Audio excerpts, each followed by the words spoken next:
Olá meus irmãos, a paz do Senhor Jesus. Esse é um vídeo continuação, portanto se você chegou nesse vídeo de repente, segue o link que eu vou deixar aí na tela, assista primeiro a primeira parte do vídeo, o primeiro bloco, e depois você volta nesse vídeo, ok? Para você que já assistiu o primeiro bloco, vamos continuar o estudo. É sobre as duas casas de Israel e as maravilhosas promessas feitas a Abraão, Isaac e Jacó, que é a nosso respeito. Eu vou fazer uma leitura aqui no capítulo 1 do profeta Oséias. Esse profeta é maravilhoso e não tem fim os ensinos.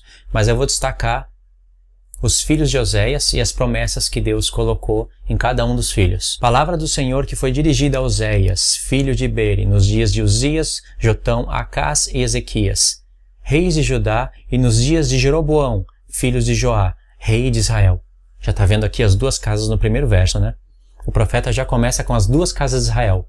E é o profeta que mais fala de Efraim e Judá. Quem lê o profeta Oséias e não tem a chave das duas casas de Israel, não tem aquelas promessas na mente feita para Abraão, Isaac e Jacó, ou tem as promessas, mas não conseguiu conectar os pontos, chega no profeta Oséias e não consegue enxergar as maravilhas que tem nesse profeta. Enxerga algumas coisas, é claro, não vou dizer que não enxerga nada, mas as maravilhas principais não tem como enxergar. Não tem mesmo. Quando pela primeira vez falou o Senhor por intermédio de Oséias, então o Senhor disse: vai e toma uma mulher de prostituições e terás filhos de prostituição, porque a terra se prostituiu, desviando-se do Senhor. Você já conhece a história, né? São 3 filhos que vai representar a história de Deus com o povo dele. E não vai só representar a história do passado e não só do presente, mas vai falar acerca de coisas futuras. Então tem que prestar muita atenção no que está lendo. Aí o profeta foi e tomou uma mulher chamada Gomer, filha de Diblaim, e ela concebeu e lhe deu um filho. Aí no verso 4 diz: e o Senhor lhe disse, põe-lhe o nome de Jezrael. E tem um motivo. Porque daqui a pouco castigarei pelo sangue de Jezrael a casa de Jeú, e farei cessar o reino da casa de Israel. Quando Deus diz que vai fazer cessar o reino da casa de Israel, ele está falando de Efraim. No verso 5 diz: naquele dia quebrarei o arco de Israel no vale de Jezrael. Em hebraico é Yetzrel, que significa Deus semeia. Tornou ela a conceber, ele deu à luz a uma filha.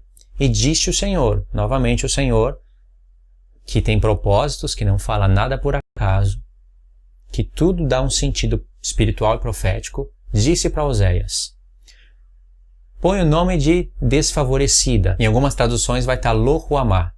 Lo no hebraico é não. Ruamá é misericórdia. Não vou ter mais misericórdia. Aí aqui nessa tradução está desfavorecida. Complica um pouquinho, né? Põe-lhe o nome de Lo Ruamá. Aí Deus explica: porque eu não mais tornarei a favorecer, a ter misericórdia da casa de Israel, para lhe perdoar. Porém da casa de Judá, tá vendo? 2 reinos. Me compadecerei e o salvarei pelo Senhor seu Deus, pois não salvarei pelo arco, nem pela espada, nem pela guerra, nem pelos cavalos, nem pelos cavaleiros. Tudo isso que eu estou explicando aqui são coisas proféticas. São coisas que dá para ir para Apocalipse, dá para ir para Gog e Magog, dá para ir para um monte de lugar só através desse texto, se você prestar atenção quem está falando aqui. Porque tem 2 senhores falando no texto. Mas focando somente na parte dos filhos, e o verso 8 diz: depois de haver desmamado a desfavorecida, a Lo Ruamá, concebeu e deu à luz a um filho, já é o terceiro. E deu à luz a um filho, e disse-lhe o Senhor: Oséias, põe-lhe o nome de não meu povo. Em algumas traduções vai aparecer Lo-ami. Lo é não e Ami é povo. Aí Deus explica por quê. Porque vós não sois meu povo, nem eu serei o vosso Deus. Então o que aconteceu até aqui? O povo de Israel estava se prostituindo, e Deus quis representar coisas do passado, do presente e do futuro. Então Deus mandou Oséias tomar uma mulher de prostituições e ter filhos com ela. E cada filho, Deus fez uma profecia. O primeiro é Yesreel, o segundo é Lo Ruamá e o terceiro é Lo-ami. Deus semeia, não mais misericórdia, e não meu povo. E Deus rejeitou a casa de Israel, Efraim, mas não rejeitou a casa de Judá. E a casa de Israel aqui, nesse momento, são as 10 tribos não misturadas com os gentios. São as 10 tribos que são o povo de Deus, casa de Israel. Mas vai chegar um tempo em que essa casa de Israel vai parar no meio das nações e vai se misturar com os gentios, perdendo completamente a identidade de 10 tribos. Vai ser 10 tribos agora espirituais, porque Deus vai chamar a casa de Israel de volta, no texto que eu vou ler aqui em seguida, e vai ser os gentios. E a casa de Judá permanece com a sua identidade, porque tinha que vir Cristo, resgatar o seu povo, alguns das suas ovelhas da casa de Judá, e ir buscar as ovelhas perdidas da casa de Israel para formar o seu reino. Então os judeus permanecem até hoje. Então quando você vê alguém, algum gentio ou até judeu, que eu já vi isso, chamando as 12 tribos de judeus, essa pessoa não estuda a Escritura, porque a Escritura não chama as 12 tribos de judeu. Judeu primeiramente é da tribo de Judá. Só que como a tribo de Judá se uniu com a tribo de Benjamim, então a tribo de Benjamim agora é conhecido como judeu. Por isso que Paulo fala, eu sou da tribo de Benjamim, judeu. Ele jamais poderia falar isso se não houvesse essa unificação de Benjamim e Judá.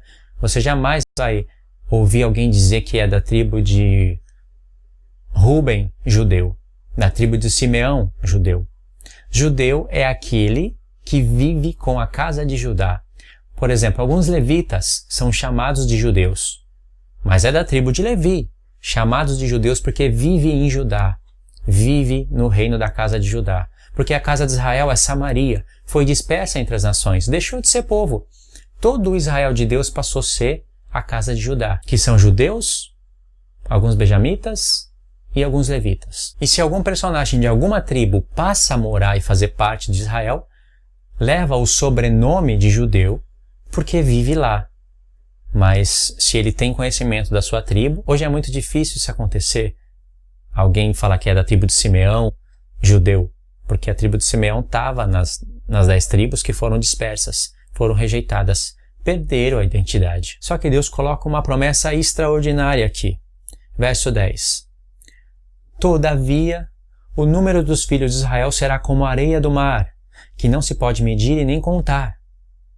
E acontecerá que no lugar onde se lhes dizia, vós não sois meu povo, se lhes dirá, vós sois filhos do Deus vivo. Deixa eu explicar esse verso 10. Todavia, o número dos filhos de Israel será como a areia do mar, porque isso foi dito para Abraão e para Jacó.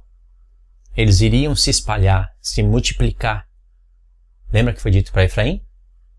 Vai se multiplicar como peixes no meio da terra? Que não se pode medir e nem contar. Mas acontecerá que no lugar onde se lhes dizia, vós não sois meu povo, maldição. Nesse lugar de maldição, vai entrar a bênção de Deus. Abraão, em ti serão benditas todas as famílias da terra. Retira a maldição e coloca a bênção. No lugar que foi dito, vocês não são meu povo, vai ser dito para eles, vós sois filhos do Deus vivo. Isso vai aparecer no Sermão do Monte. E os filhos de Judá, casa de Judá, e os filhos de Israel, casa de Israel, se congregarão e constituirão sobre si uma só cabeça, que é Cristo. Então eles são seu corpo. E subirão da terra, porque grande é o dia de Israel. Olha o primeiro filho de Oséias aqui. Grande é o dia que Deus semeia. Eu não posso falar das festas nesse vídeo porque o foco não é as festas, mas por causa dessa parte, eu tenho que explicar panoramicamente as festas. O ministério das festas são proféticos. As primícias falam de Cristo, mas também fala de nós. As primícias envolvem primeira chuva e última chuva. Ou seja, chuva temporã e chuva serôdia. Se você nunca ouviu falar disso, no meu canal também tem muitos vídeos falando de festas. Assista e depois soma as coisas. Aqui apareceu que grande é o dia que Deus semeia. Disse que a casa de Judá e a casa de Israel, eles vão subir da terra. Por quê? Grande é o dia que Deus semeia. Ou seja, eles vão subir como uma plantação, como uma videira, no caso. E essa palavra da videira vai estar em João 15. Só entende perfeitamente aquela parábola da figueira, e é uma parábola, porque parábolas são figuras, só quem entende a casa de Israel. Aquela parte que Jesus fala, eu sou a videira e vocês são os ramos, e quem não tiver em mim, isso está em Oséias 14. Jesus não mencionou o profeta Oséias, mas está em Oséias 14 o que ele falou. Então quando se fala de primícias, se fala de dízimos. Quando se fala de primícias, se fala das primeiras chuvas e das últimas chuvas, porque sem chuva na terra, o povo não recolhe primícias, e é na base das primícias que o povo é aceito. Por isso que as primícias falam de Cristo. E depois de primícias tem Pentecoste, que é revestimento de poder. Depois de Pentecoste, trombetas, e depois de trombetas, expiação, E aí vem a festa dos tabernáculos. Tudo isso está no profeta Oséias. Só no profeta Oséias. Mas está espalhado por todos os outros profetas. Basta entender que a casa de Judá vai se unir com a casa de Israel. Isso é tudo feito na cruz. Você quer entender o sacrifício de Cristo? Tudo o que ele realizou? Cristo não somente perdoou os pecados. Ele perdoou os nossos pecados na cruz. Mas ele fez muitas outras coisas, das quais a igreja não está tendo conhecimento. O sacrifício de Jesus na cruz, ele é muito, muito, muito extraordinário. Ele é riquíssimo. Ele não somente limpa os nossos pecados, nos faz reis e sacerdotes, mas também constitui um monte de profecias para que a gente estude. O sacrifício de Cristo contém tudo isso. A unificação das duas casas de Israel. Algumas pessoas já me falaram que entender sobre o sacrifício que Cristo fez na cruz basta. Basta para você ser salvo. Se você crer e você entender pelo menos que tem que renunciar ao pecado, lutar contra o pecado, seguir ao Senhor, você é salvo. Mas quem disse que você vai frutificar para o reino se você passar a vida inteira assim? O sacrifício de Cristo fez a união das duas casas de Israel, nos colocou como reis e sacerdotes. O sacrifício de Cristo gerou o livro de Apocalipse. Porque vocês acham que ele está como o cordeiro que foi morto, digno de abrir o livro de 7 selos? Então está tudo relacionado. E aqui Deus está ensinando para o povo, tanto para a casa de Judá como para a casa de Israel, Deus está ensinando que nós somos plantações. Porque diz que nós vamos subir da terra e nós vamos ter uma só cabeça sobre nós, que é Cristo.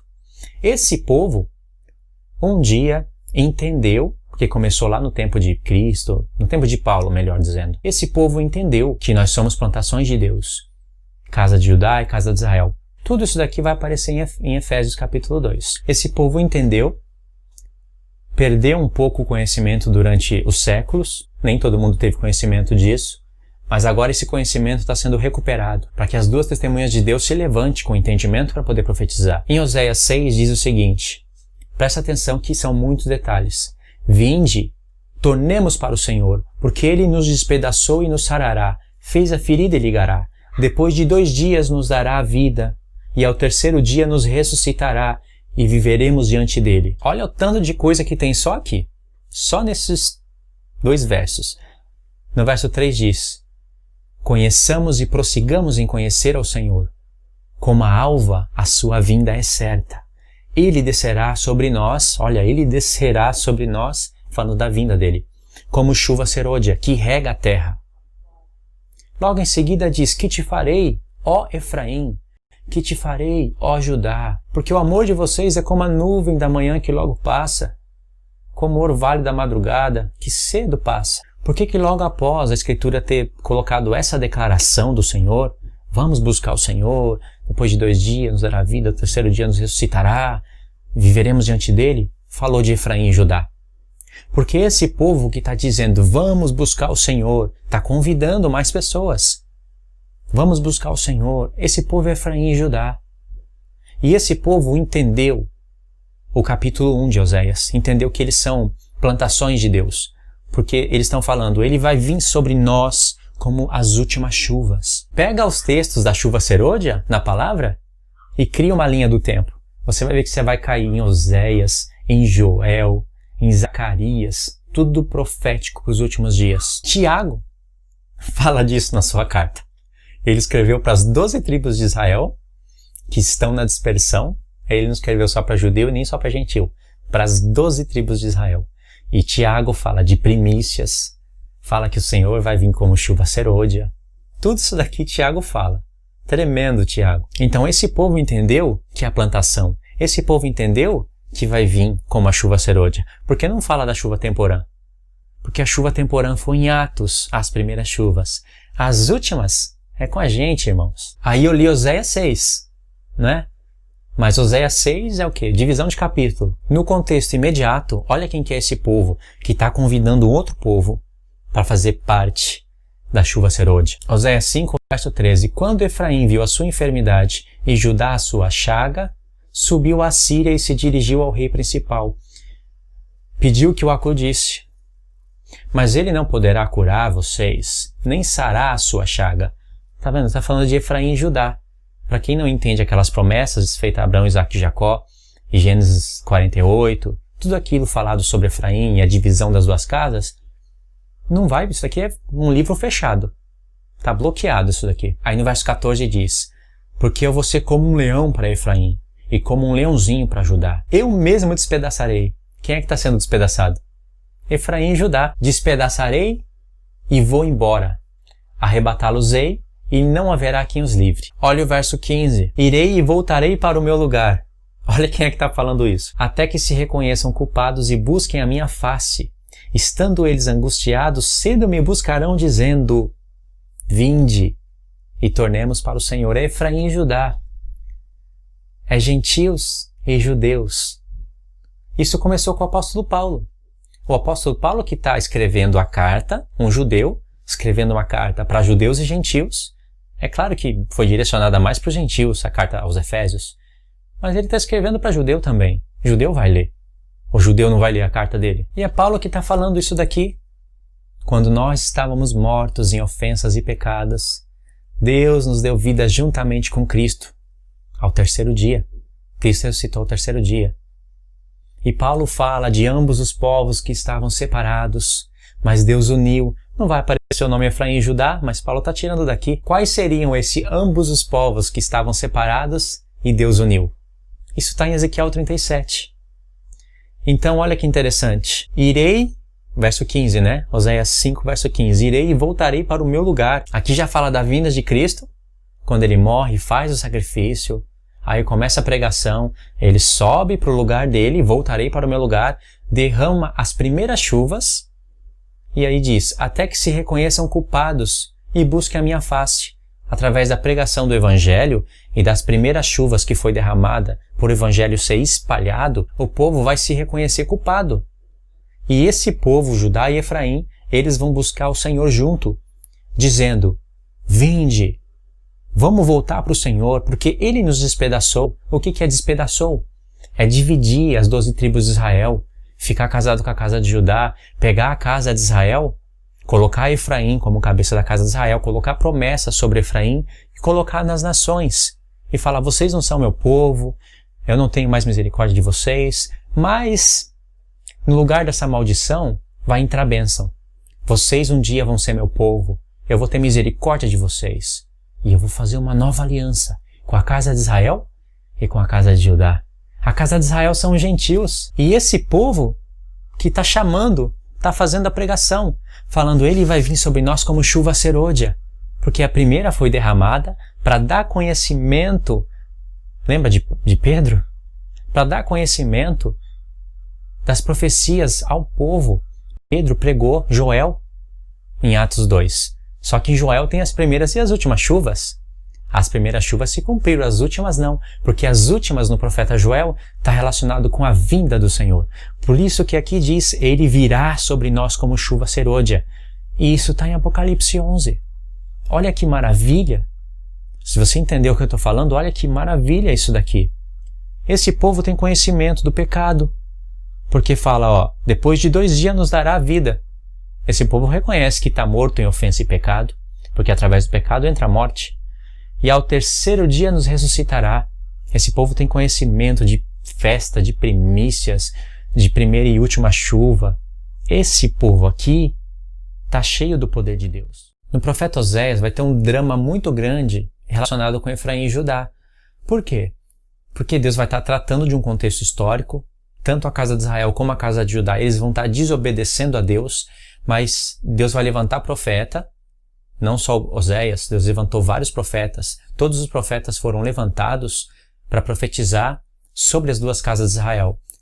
Denunciar o seu pecado, revelar o sentido espiritual das festas e falar de uma restauração dessas 2 casas e de um futuro reino glorioso, envolvendo Efraim e Judá. Então vai ter um drama muito interessante no profeta Oséias que você vai ter que estudar com calma. Tem muita coisa para falar, você vai ver Deus rejeitando Efraim, né, como já Deus rejeitando a casa de Israel, mas prometendo chamar de volta. Deus vai falar contra Efraim muitas vezes. Deus vai falar contra Judá também. Então por isso que eu tenho que resumir. Olha o desfecho do livro do profeta Oséias. Oséias 14, vai aparecer muita coisa interessante. Estou resumindo. Oséias 14, verso 8. É a conclusão do livro, hein? Ó Efraim, que tenho eu com os ídolos? Porque Efraim se misturou com os ídolos. Em Oséias 4, em Oséias 8 fala que Efraim se mistura com os ídolos, se mistura com as nações. Aí Deus fala, ó Efraim, que tenho eu com os ídolos? Eu te ouvirei e cuidarei de ti. Eu sou como um cipreste verde. De mim procede o teu fruto. Em outras palavras, Deus disse que o frutífero iria parar de produzir fruto. Mas aqui Deus está falando, eu sou como cipreste verde. De mim procede o teu fruto. Você vai dar fruto um dia, mas de mim procede o teu fruto. Olha a pergunta que Deus deixa no livro do profeta Oséias. Quem é sábio que entenda essas coisas? Quem é prudente para que as saiba? Porque os caminhos do Senhor são retos, e os justos andarão neles, mas os transgressores nele cairão. Por que Deus está fazendo essa pergunta? Quem é sábio para entender essas coisas? Porque Deus fala contra Efraim. Primeiro você tem que entender quem que é Efraim no profeta Oséias. Tem pessoas que leem pensando somente em uma tribo. Ou seja, como não tem o conhecimento do que é Efraim, e por que está falando de Efraim e Judá, por que Deus destacaria somente essas duas tribos? E num contexto onde Deus está falando de esposa, de adultério, de prostituições, ou seja, essas duas tribos ficam sem sentido. Então esse assunto é desfocado, ninguém fala sobre isso. Mas vai falar, vocês já ouviram muita pregação no livro do profeta Oséias, vai falar sobre a esposa de Deus, que era Israel, como eles foram no passado, e não enxerga a parte profética. A parte mais maravilhosa, incluindo Efraim e Judá. Por isso que Deus está falando, quem que é sábio para entender essas coisas? Quem é prudente para saber elas? É preciso de sabedoria e prudência para entender isso. E se você está entendendo, você já tem uma parte da sabedoria de Deus. E já está sendo considerado prudente. Porque é preciso de conhecer e discernir isso daqui. Deus está falando, está gastando tempo falando de Efraim e Judá pelo profeta Oséias, não é à toa. Então algumas profecias vão ganhando mais sentido. Por exemplo, Jeremias 31:31. Eis aí vem dias, diz o Senhor, em que firmarei nova aliança com a casa de Israel e com a casa de Judá. Não conforme a aliança que eu fiz com seus pais, no dia em que eu tomei eles pela mão e tirei eles da terra do Egito, porque eles quebraram a minha aliança, embora eu havia desposado eles. Deus está falando, embora eu me casar com eles, ter dado a minha aliança, eles quebraram a minha aliança. Mas eu não vou fazer uma aliança conforme aquela, eu vou fazer uma nova. No verso 33 tem duas coisas maravilhosas. O mistério da restauração da casa de Israel e a nova aliança. Porque esta é a aliança que firmarei com a casa de Israel depois daqueles dias, diz o Senhor. Na mente lhes imprimirei as minhas leis, também no coração as escreverei. Eu serei o seu Deus e eles serão o meu povo. Olha que Deus está falando, na mente eu vou colocar a minha aliança. Não vai ser em tábuas de pedra para ter expiação dos pecados todos os anos. Porque se a lei está em tábuas de pedra, então ela tem que estar, pela lei de Deus, dentro da Arca da Aliança. Em cima tem que ter o propiciatório para Deus fazer expiação todos os anos. Mas na nova aliança, a expiação é feita uma vez por todas. O ministério da expiação ainda continua nas mãos do Senhor. Ele está no céu agora, trabalhando na expiação dos nossos pecados. Ele já fez na cruz, só que a gente continua pecando e precisa do perdão dele. Então ele está como sumo sacerdote, trabalhando na expiação. Um dia ele vai sair do santuário e vai declarar o perdão dos nossos pecados perante toda a igreja, aonde nossos corpos vão ser glorificados e não vamos mais pecar diante do Senhor. Aí o ministério da expiação acaba. Tem mais coisas maravilhosas para falar aqui, mas é só um resumo, só para você ver como você tem uma outra leitura do texto. E aqui diz, esta é a aliança que farei com a casa de Israel. Não falou com a casa de Judá. Antes ele falou, vou fazer nova aliança com a casa de Israel e com a casa de Judá. Duas casas. Mas na hora que ele vai falar da aliança, ele só fala a casa de Israel. Por quê? Ele esqueceu de falar a casa de Judá? Não. É porque no princípio, no livro da lei, a casa de Israel falava das 12 tribos de Israel. Mas aí não tinha os gentios, não tinha aquelas promessas. Eram as 12 tribos de Israel. Depois, o termo casa de Israel passou a ser usado para as 10 tribos sem mistura. E depois, as 10 tribos passam a se misturar com gentios. E na restauração do reino, esse termo casa de Israel passa a ser usado para as 12 tribos de Israel, novamente, assim como era no princípio. Mas agora, o reino dos gentios, que são salvos pela fé e pela fé recebe essa promessa, unificados com o reino da casa de Judá, que pela fé são salvos e pela fé recebem a mesma promessa. Então aqui casa de Israel está falando das 10 tribos, é lógico, mas não somente das 10. Porque a nova aliança também é feita com o judeu. E sabendo que o termo casa de Israel era aplicado para falar das 12 tribos, aqui tem que estar as 12 tribos. Uma outra profecia super interessante, eu estou pegando as que eu tenho de cabeça. Ezequiel 37, verso 16. Tu, pois, ó filho do homem, está falando para Ezequiel, mas é uma figura de Cristo. Toma um pedaço de madeira e escreve nele para Judá e os filhos de Israel. Depois pega outro pedaço e escreve nele para José, que é vara de Efraim. Olha só, José, Efraim. Por que só Efraim aqui e Judá? Tá vendo? Profecia bloqueada, né? Aí no verso 17 Deus vai falar: ajunta eles um no outro para que eles se tornem um só pedaço na sua mão. Aí no verso 18 diz: quando te falarem os filhos do teu povo dizendo, não nos revelará essas coisas? Isso aqui é profético também. Qual será a revelação disso? Por que Efraim e Judá, dois pedaços, se tornando um só na mão? Revela essas coisas pra gente. Aí Deus fala, você vai ter que revelar o seguinte. Revela isso para os filhos de Israel. É isso que tem que ser revelado. Eis que eu tomarei o pedaço de madeira de José, que esteve na mão de Efraim, e das tribos de Israel, suas companheiras, e os ajuntarei ao pedaço de Judá. Tá vendo como muda o conhecimento agora? Efraim, casa de Israel, Judá, casa de Judá. Judeus e gentios, que Deus prometeu chamar de volta. Eu tomarei o pedaço de madeira de José, que esteve na mão de Efraim, e das tribos de Israel, suas companheiras, e o ajuntarei ao pedaço de Judá, e farei deles um só pedaço, e se tornarão apenas um na minha mão. Os pedaços de madeira em que houveres escrito estarão na tua mão perante eles. Diz para eles assim, aqui vem o desfecho. Assim diz o Senhor Deus, eis que eu tomarei os filhos de Israel dentre as nações para onde eles foram, esse é Efraim. Lembra? Efraim se tornará uma multidão de nações, plenitude dos gentios, que vai estar lá em Romanos 11. Eis que eu tomarei os filhos de Israel dentre as nações para onde eles foram e os congregarei de todas as partes e os levarei para a sua própria terra. Farei deles uma só nação na terra, nos montes de Israel, e um só será o rei sobre todos eles. Nunca mais serão duas nações. Tá vendo? Falando de nações. Nunca mais para o futuro se dividirão em dois reinos. Aqui é a divisão do reino. E a unificação. Nunca mais se contaminarão com os seus ídolos, nem com as suas abominações, nem com qualquer das suas transgressões. Eu vou livrar ele das suas apostasias, em que pecaram, e os purificarei. Assim eles serão meu povo, e eu serei o seu Deus. E o meu servo Davi reinará sobre eles. Todos eles terão um só pastor. Andarão nos meus juízos, guardarão os meus estatutos, e os observarão. Lembra que Jesus fala, eu sou o pastor, e conheço as minhas ovelhas? Elas conhecem a minha voz. Elas vão me obedecer. Elas não vão obedecer o outro pastor. Elas vão obedecer a minha voz. E ainda tenho outras ovelhas que não é desse aprisco. Quando ele estava falando do aprisco de Judá. Essas outras ovelhas era a casa de Israel que ele ia buscar entre as nações, através da igreja, né? Verso 25. Habitarão na terra que dei a meu servo Jacó, na qual vossos pais habitaram.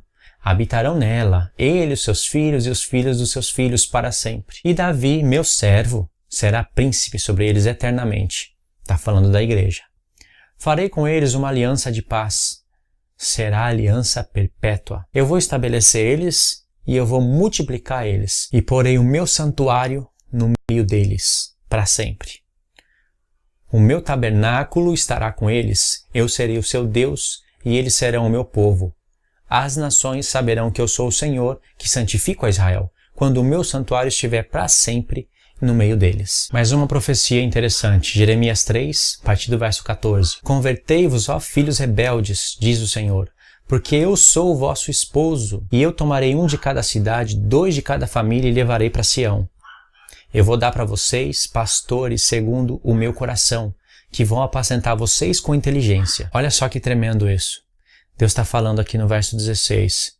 E vai acontecer que quando vocês se multiplicarem na terra e se tornarem fecundos, nunca mais vai se exclamar a arca da aliança do Senhor.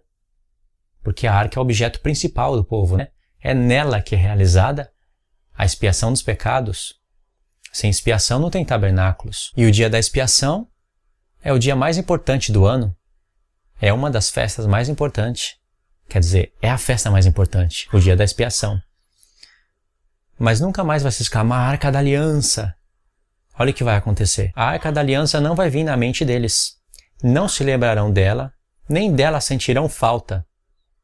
Nem se fará outra, porque os seus pecados vão estar expiados. Naquele tempo chamarão a Jerusalém de trono do Senhor. Fez uma alusão da Arca da Aliança e o trono do Senhor, coisa que não dá para explicar direitinho agora. Mas comparando o santuário celeste com o santuário terrestre, você vê que a Arca da Aliança era uma figura do trono de Deus. Naquele tempo chamarão a Jerusalém de trono do Senhor. Nela se reunirão todas as nações, em nome do Senhor, e já não andarão segundo a dureza do seu coração maligno. Olha, dureza do coração. As tábuas de pedra representavam a dureza do coração do povo. Mas nem é isso que eu quero destacar. Eu estou lendo isso para contextualizar. Naqueles dias andará a casa de Judá com a casa de Israel, e virão juntas da terra do norte para a terra que eu dei em herança a vossos pais. Está vendo? Restauração da casa de Judá e da casa de Israel. Em Isaías 11 é um texto que fala do milênio. É um texto milenar. Olha só o verso 10. Naquele dia recorrerão as nações à raiz de Jessé, que está posta por estandarte dos povos. E glorioso será o lugar do meu repouso. Olha o tempo do repouso de Deus, quando Deus descansou.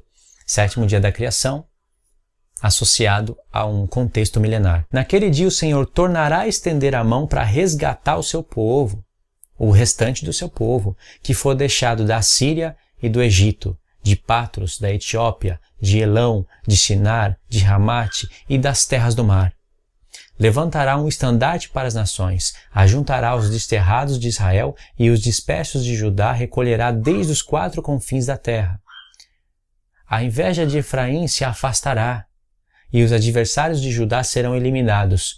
Efraim não invejará a Judá, e Judá não oprimirá a Efraim.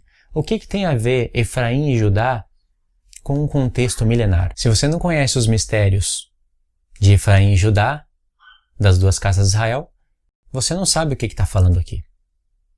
Você pode entender que é um contexto milenar, chega nessa parte, já são profecias bloqueadas. Não sei o que ele está falando aqui. Não sei por que fala tanto dessas duas tribos. Não são 2 tribos, são 2 reinos, judeus e gentios. E aqui está falando do Egito e da Síria. Você percebeu? Isso também está relacionado. São profecias que agora, não quero colocar agora, mas está relacionado com o povo de Deus. E está relacionado com o tempo do fim. Então realmente, olha o tanto de profecia que são desbloqueadas ao conhecer esse assunto. Tem vários outros textos que falam da casa de Israel e da casa de Judá, relacionando judeus e gentios, e tem textos que, para contextualizar ele, é preciso remontar o contexto histórico. E é tremendo, porque remontando o contexto histórico, Deus faz você enxergar o contexto profético. Coisa que não vai dar para fazer nesse vídeo. Em outros vídeos eu vou fazendo como acréscimos a esse vídeo. Aí eu vou fazer o seguinte agora. Eu poderia ler as cartas de Paulo e explicar tudinho. Você iria encontrar conexão, você iria ver que faz sentido. Mas eu quero que você leia Efésios capítulo 2 e você, no comentário, comente o que Efésios 2 tem a ver com todo esse estudo. Coloca a mente para trabalhar um pouquinho. Eu também queria que você lesse Romanos 9, lá na altura do verso 22, 23 e 24, quando Paulo vai citar o profeta Oséias. A minha pergunta é, por que Paulo está citando o profeta Oséias quando fala dos gentios? Paulo conhecia o contexto daquele texto que ele aplicou em Romanos 9 e ainda atribuiu ao profeta Oséias? Ou será que ele descontextualizou? O que Paulo está falando em Romanos 9, ali na altura do verso 22, 23, 24 e 25? Uma terceira pergunta. Em Romanos 11, Paulo está falando da plenitude dos gentios. Eu já mostrei para vocês que lá em Gênesis 48, quando Deus fala de Efraim, está falando da plenitude dos gentios. O que Paulo está querendo dizer com isso? Eu poderia ler, mas como eu já li isso em outros vídeos, nesse vídeo eu vou deixar só as perguntas para você meditar, comenta o que você entendeu do vídeo, o que você achou do vídeo. Eu sei que futuramente você vai estar lendo as escrituras, você que não conhecia isso, e você vai poder compreender coisas que você jamais compreenderia. Você que chegou até aqui e assistiu o vídeo até o fim, você já viu que essas coisas fizeram sentido. Com certeza o seu entendimento na escritura vai aumentar muito. Eu quero que Deus abençoe a sua vida, Que Deus te dê mais conhecimento e que você multiplique isso, ok? Compartilhe o vídeo, você vai estar ajudando o trabalho no canal e vai estar ajudando muitas outras pessoas a conhecer essas maravilhas. Não esqueça de dar o joinha no vídeo, se inscreva no canal e assim que puder eu vou estar respondendo os comentários, ok? Deus abençoe todos vocês em nome do Senhor Jesus.